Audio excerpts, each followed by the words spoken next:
अस्सलाम वालेकुम वरहमतुल्लाहि वबरकातुहू। डियर स्टूडेंट्स एंड व्यूअर्स, आज की वीडियो आपके लिए बहुत कीमती, बहुत ख़ास, ख़ुसूसन स्टूडेंट्स कम्युनिटी के लिए जो पेपर में 60 की जगह 80%, 40 की जगह 60% और 70 to 75 की जगह 90 और बियॉन्ड 90 नंबर लेना चाहते हैं।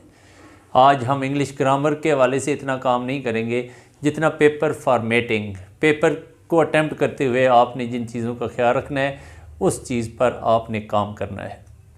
और इस वीडियो का आपके ऊपर हक होगा कि आप इस वीडियो को मुकम्मल देखें, ध्यान तवज्जो से देखें।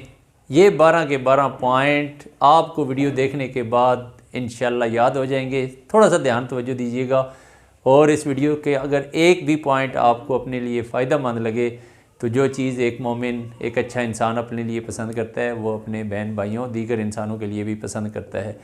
तो अगर आपको एक क्या इंशाल्लाह कई पॉइंट, शायद सारे पॉइंट ही आपको अच्छे लगें तो इस वीडियो का हक बनता है। इसकी कीमत वीडियो को देखने की ये है कि आप इस चैनल की इस वीडियो को अपने दोस्तों, रिलेटिव्स और क्लास फेलोज़ में ज़रूर प्रमोट करेंगे। अगर आपने वीडियो यहाँ तक देख ली है तो ये आपके हौसले की बात है। अमूमन ये होता है कि लोग थोड़ी सी वीडियो देखकर छोड़ देते हैं तो फिर अधूरा इल्म बहुत ख़तरनाक होता है। सो प्लीज़ स्टे ट्यून्ड, मुकम्मल वीडियो देखिएगा। 12 पॉइंट्स आपसे शेयर करने जा रहा हूँ इंग्लिश पेपर से मुतल्लिक बिलखसूस, और कुछ पॉइंट्स ऐसे हैं जो आप तमाम पेपर्स में अपने जहन में रखेंगे। तो अगर आप अच्छे नंबर लेना चाहते हैं इंग्लिश के पेपर में तो YouTube channel English by Mohammad Ali Bilal जहाँ पहले ही आपकी खिदमत के लिए मौजूद है। आज की वीडियो इस चैनल की सबसे ख़ास तरीन वीडियो है। ये वीडियो हर उस बच्चे के लिए बहुत कारआमद साबित होने जा रही है जो अपने रिज़ल्ट्स के बारे में थोड़ा सा फ़िक्रमंद रहता है। तो हमारे पास बहुत कुछ मटेरियल होता है लेकिन चीज़ को प्रेजेंट करना भी मैटर करता है। पेपर के ऊपर आपका डिस्प्ले, आपने किस अंदाज़ में अपने पेपर को अटैम्प्ट किया, ये चीज़ें बहुत मानी रखती हैं। आपका पेपर जब एग्ज़ामिनर के सामने आए तो वो उसको अट्रैक्ट करे, वो उसको अपील करे और उसका एक माइंड सेट बने कि यकीनन ये बच्चा एक बहुत अच्छा है जिसने इतने अच्छे अंदाज में अपने पेपर को अटैम्प्ट किया है। तो जहाँ हम फॉर्मेट के ऊपर बात करेंगे, कुछ ग्रामेटिकल पॉइंट्स के ऊपर बात करेंगे। आई गारंटी यू अगर आपने ध्यान तवज्जो से इस वीडियो के इन 12 पॉइंट्स को देख लिया, देखना क्या है, आप जब ध्यान से देखेंगे तो ऑटोमेटिकली आपके जहनों में बैठ जाएंगे, जहन नशीन हो जाएंगे और पेपर अटैम्प्ट करते हुए अगर ये पॉइंट आपके जहन में रहे तो फिर बताइएगा कि आपके नंबर इंग्लिश के पेपर में बिलखसूस कितने अच्छे आए हैं, आपकी सोच से भी ज़्यादा आए हैं और इसके साथ साथ दीगर पेपर्स में, दीगर सब्जेक्ट्स के पेपर में भी आपकी परफॉर्मेंस काफ़ी हद तक बेहतर हो जाएगी। लेकिन ये वीडियो खसूसी तौर पर बनाई जा रही है how to attempt your English paper. तो आए चलते हैं उन 12 पॉइंट्स की तरफ जिनका यहाँ पर जिक्र करना है। तो सबसे पहला पॉइंट, डोंट यूज दी का इस्तेमाल नहीं करना बिफोर नेम ऑफ पर्सन्स और कैरेक्टर्स। याद रखें अगर आप ये काम करते हैं तो आप ग्रामर की एक बड़ी गलती कर रहे हैं। द नॉर्मा,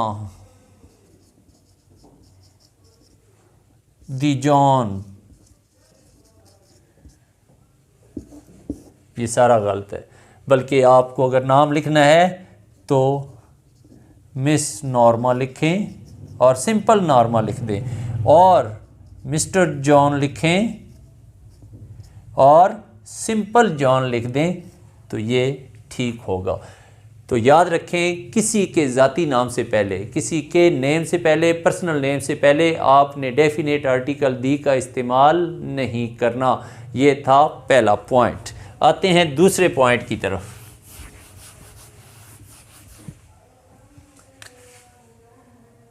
दूसरा point, always use capital letter to begin a name.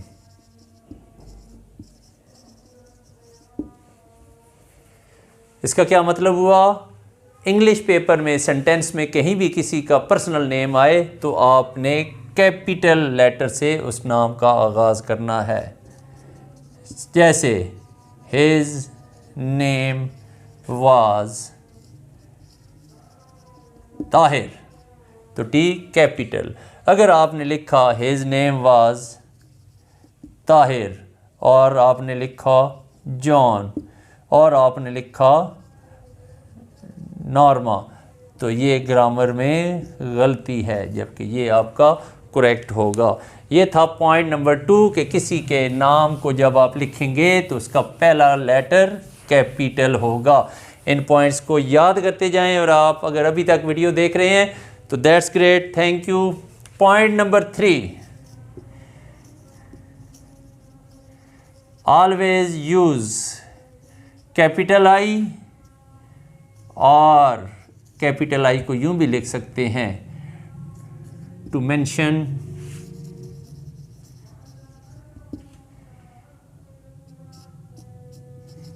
First person singular. क्या मतलब है इसका कि जब कभी आप इंग्लिश में मैं अपने बारे में बात कर रहा हूं, तो जब कभी आप मैं को मेंशन करेंगे तो इंग्लिश में उसके लिए आप आई, कैपिटल आई इस्तेमाल करेंगे। भले से ऐसे लिखें, भले से ऐसे लिखें, लेकिन अगर आपने ये चीज़ इस्तेमाल की तो ये गलत होगा, और ये भी इंग्लिश के पेपर में ग्रामर की एक बड़ी गलती है। तो जब कभी आप फर्स्ट पर्सन सिंगुलर आई को मेंशन करेंगे तो आप हमेशा कैपिटल लेटर इस्तेमाल करेंगे। आते हैं चौथे पॉइंट की तरफ, जो हमें ज़हन में रखना चाहिए इंग्लिश का पेपर अटेम्प्ट करते हुए। आपसे कोई गलती हो गई है, आपने कोई स्पेलिंग गलत लिख दी है या आपने कोई सेंटेंस गलत लिख ली है, कोई बड़ी बात नहीं है, गलतियां होती रहती हैं, इंसान सारी उम्र गलतियां करता रहता है। पेपर में आपसे गलती हो गई है तो उसके बाद फिर उसको रिमूव करने, उसको स्ट्राइक आउट करने के लिए आप बहुत सिंपल मेथड है, उसको इस्तेमाल करें। बच्चे क्या करते हैं, फॉर एग्ज़ाम्पल एक लफ्ज़ उन्होंने लिखा गलत हो गया, अब जनाब वो शुरू हो जाएंगे उसको काटना, तसल्ली नहीं हुई तो फिर जनाब यूं काटेंगे। बहुत बड़ी गलती है। अगर आपसे कोई लफ्ज़ गलत लिखा गया है, फॉर एग्ज़ाम्पल ये कोई भी लफ्ज़ है जो कि गलत है, आपने इसको मेंशन करना है कि आप इसको स्ट्राइक आउट कर रहे हैं। This is the best way to strike out, to mention that this is a wrong word. तो हमेशा कोई भी आपसे वर्ड या सेंटेंस गलत हो उसको सिंपल इस तरह स्ट्राइक आउट करें। आजकल एक ट्रेंड चल रहा है, दिस इज माइन बुक। ओहो, ये सारा गलत हो गया, देर दीज के बाद इज नहीं आ सकता और बुक की स्पेलिंग भी गलत है, तो ये मत करें। छोटा सा स्ट्राइक करके इसमें एग्जामिनर को ढूंढना पड़ता है कि कहाँ से शुरू हुआ और कहाँ जाके आपने ब्रैकेट क्लोज की और क्रॉस लगाया। बल्कि इस सेंटेंस के लिए भी आप ये करें कि आप सिंपल इसको सेंटर से स्ट्राइक आउट कर दें, ताकि जब यहाँ पे नज़र पड़े तो पता चल रहा हो ये भी स्ट्राइक आउट हुआ है। लेकिन ये बहुत भयानक तरीका है, हॉरिबल तरीका है किसी गलत लफ्ज़ को या गलत सेंटेंस को स्ट्राइक आउट करना। This is the proper way. तो चौथा पॉइंट ये है कि जब भी आप स्ट्राइक आउट करें आप सिंपल एक सिंगल लाइन लगाएं, बारीक लाइन लगाएं, ताकि जब एग्जामिनर की नज़र वहाँ पर पड़े तो उसको नज़र आए। ये नहीं कि 10-15 फुट से ही नज़र आ रहा हो कि फ़लाँ बच्चे ने अपने पेपर पे कुछ कटिंग की है। Point number 5, date format. English के पेपर में वैसे भी अगर आपको कहीं एप्लीकेशन लेटर एट्सेट्रा कहीं ज़रूरत पड़ी है डेट लिखने की, तो इंग्लिश में कई तरीके मुरव्वज हैं। मैं आपको 2 बेहतरीन तरीके बता देता हूँ, तो उसमें आप ध्यान दीजिएगा और इनको आपने मिक्सअप नहीं करना। एक तरीका है, आप जो भी डेट है, फॉर एग्ज़ाम्पल आज अगर 15 है तो आप लिखें 15th ऑफ, आगे आप मेंशन करेंगे किस महीने की 15 तारीख, for example March, 15th of March comma, और उसके बाद आप उस ईयर को मेंशन कर देते हैं। एक फॉर्मेट ये है 15th ऑफ मार्च कॉमा 2024। दूसरा तरीका है, सबसे पहले आप मंथ मेंशन करें मार्च, और उसके बाद आपने एग्जैक्ट वो डेट डालनी है, मार्च 15 कामा स्पेस के बाद 2024। ये दो वाइडली एक्सेप्टेड बहुत ज़्यादा पसंद किए जाने वाले डेट फॉर्मेट हैं। इनमें से जो मर्ज़ी आप लिखें, इंशाल्लाह आपका एग्ज़ामिनर इनसे खुशी होगा, इसको किसी को स्ट्राइक आउट नहीं करेगा, मिक्स अप नहीं करने। इसके अलावा जितने डेट डालने के फॉर्मेट हैं, डैश डाल के, स्लैश डाल के या कोई और तरीका इस्तेमाल किया जाता है, वो इंग्लिश के पेपर में ख़ुसूसी तौर पर पसंद नहीं किया जाता और बिसा औक़ात आपका नंबर कट सकता है। पॉइंट नंबर 6, तमाम पॉइंट्स आप दोबारा वीडियो देख सकते हैं। पॉइंट नंबर 6, आप यकीनन इस साइन से वाकिफ़ होंगे, इस साइन से वाकिफ़ होंगे, इस साइन से वाकिफ़ होंगे। बिल्कुल स्टूडेंट्स ख़ुसूसन साइंस सब्जेक्ट्स में ये एंड है, ये बिटवीन है, ये बिकॉज है। लेकिन याद रखें इंग्लिश के पेपर में आपने इनमें से किसी लफ्ज़ का भी इस्तेमाल नहीं करना, बल्कि इंग्लिश के पेपर में आपने एंड इस तरह लिखना है और बिटवीन आपने पूरा इस तरह मेंशन करना है और इसी तरह बिकॉज। ये बहुत ज़रूरी है। साइंस सब्जेक्ट्स के बच्चे ख़ुसूसन उनके जहन में ही नहीं रहता कि वो इंग्लिश का पेपर अटैम्प्ट कर रहे हैं और वो ये सिंबल्स हैं, ये वर्ड्स नहीं हैं और इनकी इंग्लिश ग्रामर के अंदर कोई गुंजाइश मौजूद नहीं होती। तो इंग्लिश के पेपर में स्टूडेंट्स प्रॉपर इस अंदाज में एंड, बिटवीन, बिकॉज और दीगर अल्फाज लिखेंगे। इनसे भी आप लोगों ने अवॉइड करना है ताकि आप अच्छे नंबर ले सकें। Number 7, correct use of punctuation mark. Correct use of punctuation marks. Punctuation mark से मुराद full stop, comma, question mark, sign of exclamation, brackets etcetera. तो याद रखें इंग्लिश ग्रामर में पंक्चुएशन मार्क्स को इस्तेमाल करने के 3 रूल हैं। Number 1, very close to last word. Number 2, should touch the line, should touch the bottom line।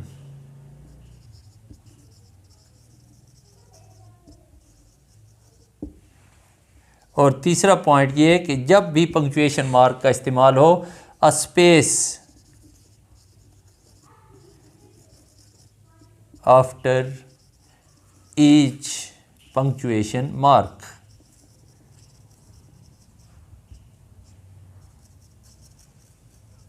For example किसी बच्चे ने सेंटेंस लिखा वंस अपॉन ए टाइम,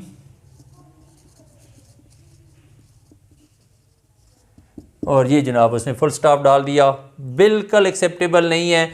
बल्कि इसका जो सही मकाम होगा, फॉर एग्ज़ाम्पल आपकी ये लाइन जा रही है तो कोई भी है, अगर ये इंट्रोगेटिव होता तो यहाँ पे क्वेश्चन मार्क होता।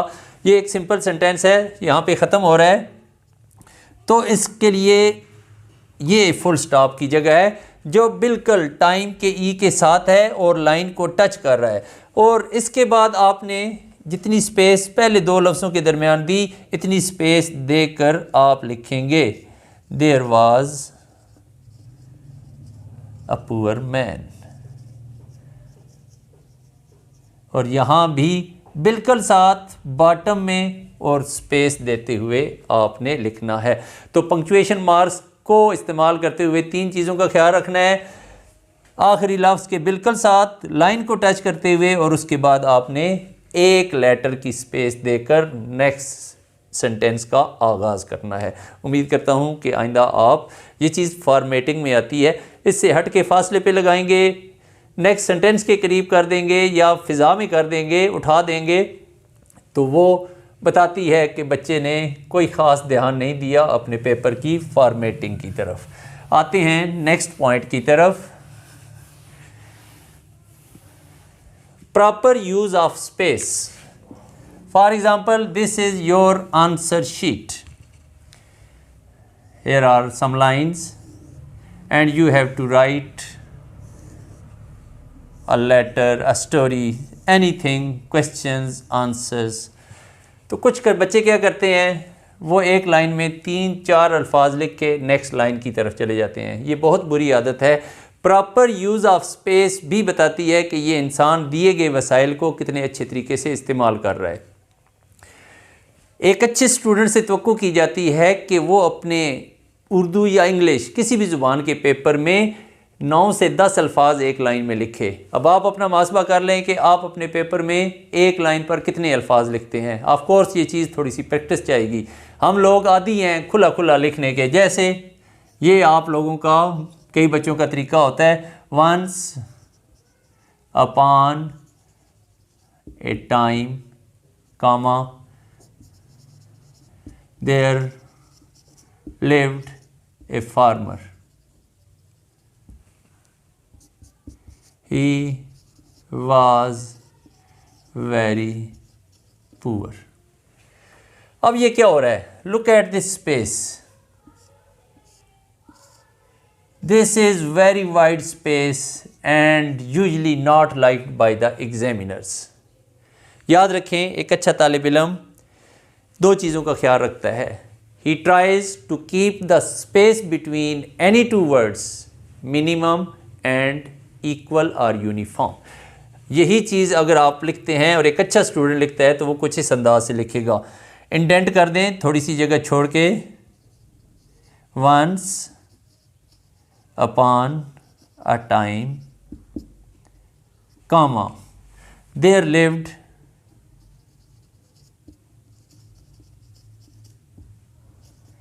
a farmer in a certain village. He was very poor but hard working.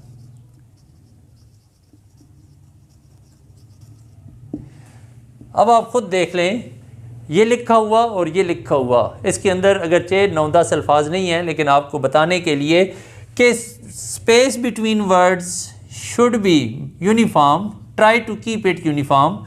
आपके पास स्केल नहीं होता, लेकिन अगर आप जहन में रखेंगे तो बहुत ज़्यादा पॉसिबिलिटी है कि आप ये चीज़ मेंटेन कर सकें कि लफ्ज़ों के दरमियान स्पेस यूनिफॉर्म रहे। एक और चीज़ याद रखें कि अगर किसी भी नेक्स्ट लाइन का पहला लफ्ज़ प्रीवियस लाइन के एंड में लिखने की गुंजाइश है और आपने नहीं लिखा तो ये सिंटैक्स एरर होती है। अच्छे टीचर्स इस चीज़ को भी नोट करते हैं कि नेक्स्ट लाइन में लिखा गया पहला लफ्ज़ प्रीवियस लाइन के एंड में स्पेस मौजूद थी, लिखा जा सकता था, उसने नहीं लिखा। तो इन चीज़ों से भी आपने अवॉइड करना है, इन चीज़ों से बचना है। एक लाइन के अंदर आप 8, 9, 10 अल्फाज तक जाएं, लफ्ज़ों के दरमियान स्पेस मिनिमम रखें। देखें स्टैंडर्ड ये है कि आप दो लफ्ज़ों के दरमियान इतनी स्पेस रखें कि वहाँ पर एक लेटर आ सके, एक अल्फ़ाबेट आ सके। स्टूडेंट कम्युनिटी के लिए ऑफ़र होती है, उनके लिए एक्सेप्टेबल होता है उनकी तरफ से कि अगर वो लफ्ज़ों के दरमियान 2 लेटर्स की स्पेस छोड़ दें। लेकिन अगर आपने 2 लेटर्स के दरमियान लिख लिया दी, फार, फोर, अगर आपने 2 लफ्ज़ों में इतनी स्पेस छोड़ी कि इस तरह 3 लेटर्स वाले या 4 लेटर्स वाले अल्फाज लिखे जा रहे हैं तो यकीन रखें कि आप बहुत बड़ी गलती कर रहे हैं। और अगर आपका एग्जामिनर, आपका पेपर चेक करने वाला स्पेस कॉन्शियस है तो आपके नंबर बहुत सारे कम हो जाएंगे।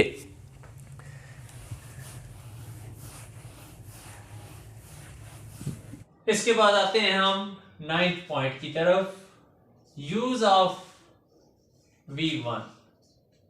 वर्ब की फर्स्ट फॉर्म, वर्ब की 3 हालतें होती हैं, first form, second form, third form. ये चीज़ें YouTube channel English by Mohammad Ali Bilal की प्लेलिस्ट नंबर 1 में डिस्कस हुई हैं और इनका प्रॉपर इस्तेमाल डिस्कस किया गया है प्लेलिस्ट नंबर 2 में। ज़रूर टाइम निकालिएगा, ये चैनल और इसकी वीडियोस आपको इंग्लिश ग्रामर में बहुत सारा असिस्ट करेंगे। अप टू यू, खुद भी देखें, अपने दोस्तों, रिलेटिव्स, क्लास फेलोज तक इस चैनल की वीडियोस को, इस चैनल को प्रमोट करें। इंशाल्लाह किसी का कोई नुकसान नहीं होने वाला। बहुत दिलचस्प इस्तेमाल use of first form of verb तो फर्स्ट फॉर्म ऑफ वर्ब का इस्तेमाल, उसके दो इस्तेमाल मैं आपको यहाँ पर बताऊंगा। बहुत मोटी सी बात, बहुत आसान सी बात, अगर ये चीज़ आपको याद रह जाती है तो कमाल हो जाएगा और नंबरों का ढेर आपका इंतजार कर रहा है। Use of V1 after certain helping verbs. Helping verbs क्या होते हैं? हेल्पिंग वर्ब्स अपने नाम के साथ बता रहे हैं, वर्ब की मदद करते हैं। किस मामले में? क्लियरली डिफाइन करने में कि सेंटेंस किस ज़माने का है और उस ज़माने में काम करने का अंदाज क्या है। याद रखें, helping verbs help the main verb in clearly defining tense and manner in a sentence. तो 13 हेल्पिंग वर्ब इंग्लिश ग्रामर में ऐसे हैं जिनके बाद आपने हमेशा वर्ब की फर्स्ट फॉर्म लगानी है। ये चीज़ भी यूट्यूब चैनल की प्लेलिस्ट नंबर 1 और 2 में डिस्कस हुई है, यहाँ उसको मुख्तसर में बयान कर रहा हूँ। वो 13 हेल्पिंग वर्ब कौन कौन से हैं, कम अज कम इतना याद रख लें। Do, does, did, can, could, will, shall, may,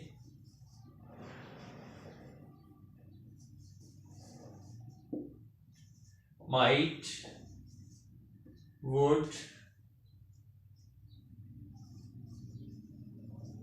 should, must and ought to। ought to का मतलब चाहिए, you ought to work hard। तो 1 2 3 4 5 6 7 8 9 10 11 12 13, ये 13 हेल्पिंग वर्ब इंग्लिश ग्रामर में जिस सेंटेंस में मौजूद होंगे उसके बाद आपको यकीन होना चाहिए कि वर्ब की फर्स्ट फॉर्म का ही इस्तेमाल किया जाएगा। हेल्पिंग वर्ब और वर्ब फॉर्म का ऑर्डर क्या है? हेल्पिंग वर्ब जुमले में हमेशा पहले आएगा।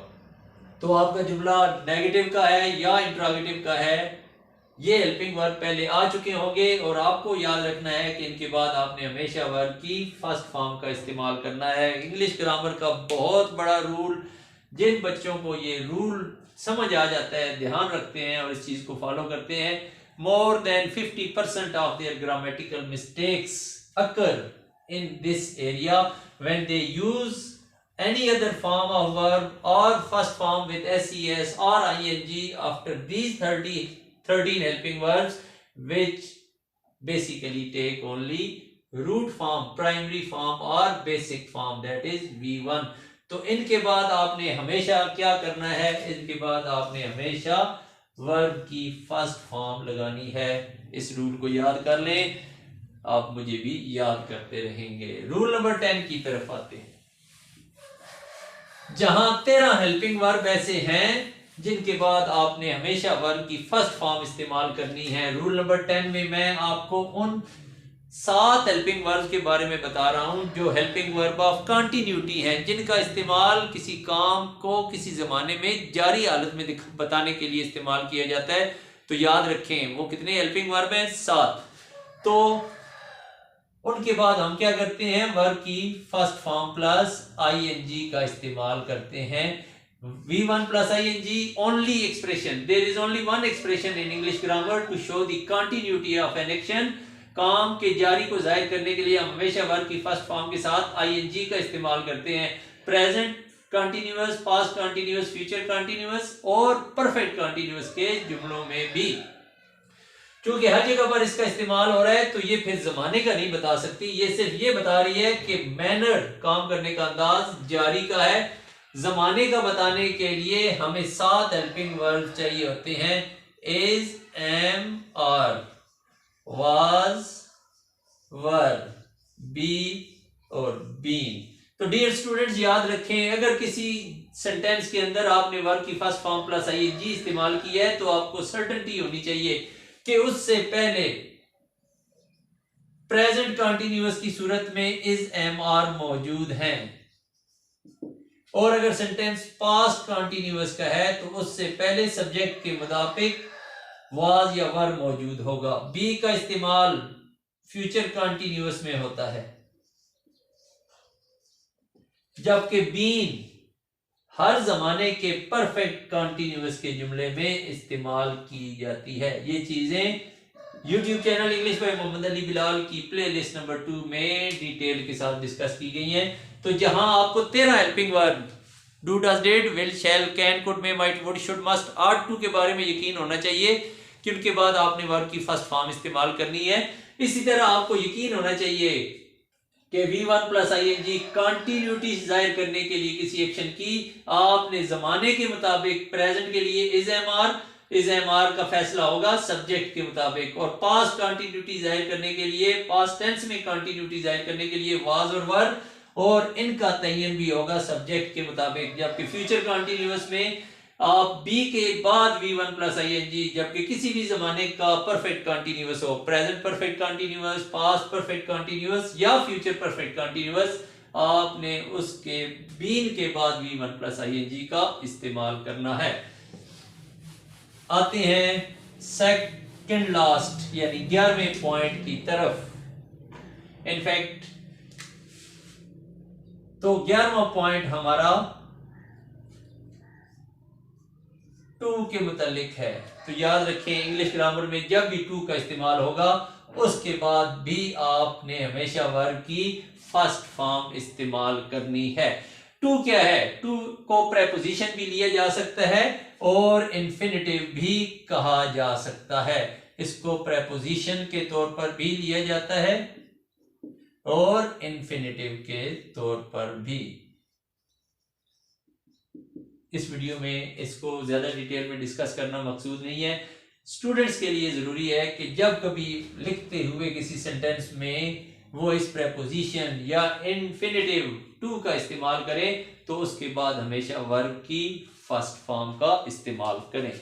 और इस वीडियो का जो बहुत स्पेशल है बच्चों के लिए, आपके लिए, इन पैरा पॉइंट्स को याद रख के जब आप इंग्लिश का पेपर करेंगे बिलखसूस तो नंबरों का अंबार लग जाएगा इंशाल्लाह, और आपके नंबर आपकी सोच से, आपके असातिज़ा की सोच से, इवन आपके पेरेंट्स की सोच से ज्यादा आएंगे। और इस वीडियो का आखिरी point for all papers, English paper में भी आम है और बाकी तमाम सब्जेक्ट्स के पेपर्स के लिए भी वेरी इंपॉर्टेंट पॉइंट ये है कि certain questions are there with lot of sub questions. एक क्वेश्चन आता है answer the following short questions, answer any 6 short questions, और आपको 8 या 9 क्वेश्चंस दिए गए होते हैं। कहा जाता है आंसर एनी 3 क्वेश्चंस और आपको 5 ऑप्शंस दिए जाते हैं, 5 क्वेश्चंस दिए जाते हैं जिनमें से आपने 3 या 4 ऑप्शन, छोटे ऑप्शंस को चूज करना होता है, उन क्वेश्चंस को रिप्लाई करना होता है। याद रखें, किसी भी क्वेश्चन के अंदर मौजूद जो शॉर्ट क्वेश्चंस हैं, सब क्वेश्चंस हैं, उनको आपने as a unit, as a whole एक ही जगह पर अटेम्प्ट करना है।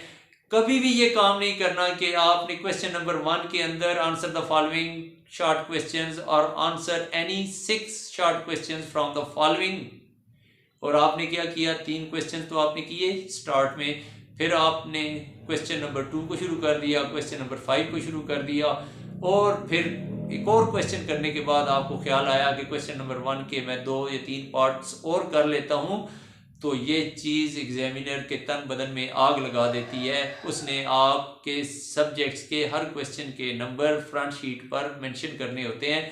उसने पहले 3 पार्ट्स के अगेंस्ट आपको 4, 5 या 6 नंबर देकर फ्रंट शीट पर लिख दिया कि क्वेश्चन नंबर 1 में इसके 6 मार्क्स हैं, और 2 समय पलटने के बाद उसके सामने फिर क्वेश्चन नंबर 1 का रिमेनिंग पार्ट आ गया और आपने बड़े एहतमाम से लिखा remaining part of question number 1, और वहां पे आप चौथा पार्ट कर रहे हैं या 5वां एटसेट्रा। तो ये आपने लिखा तो बहुत खूबसूरत है, लेकिन उसके लिए परेशानी बन गई है कि उसने फ्रंट पे पहले लिख दिया है कि इसके क्वेश्चन नंबर 1 में 6 नंबर है।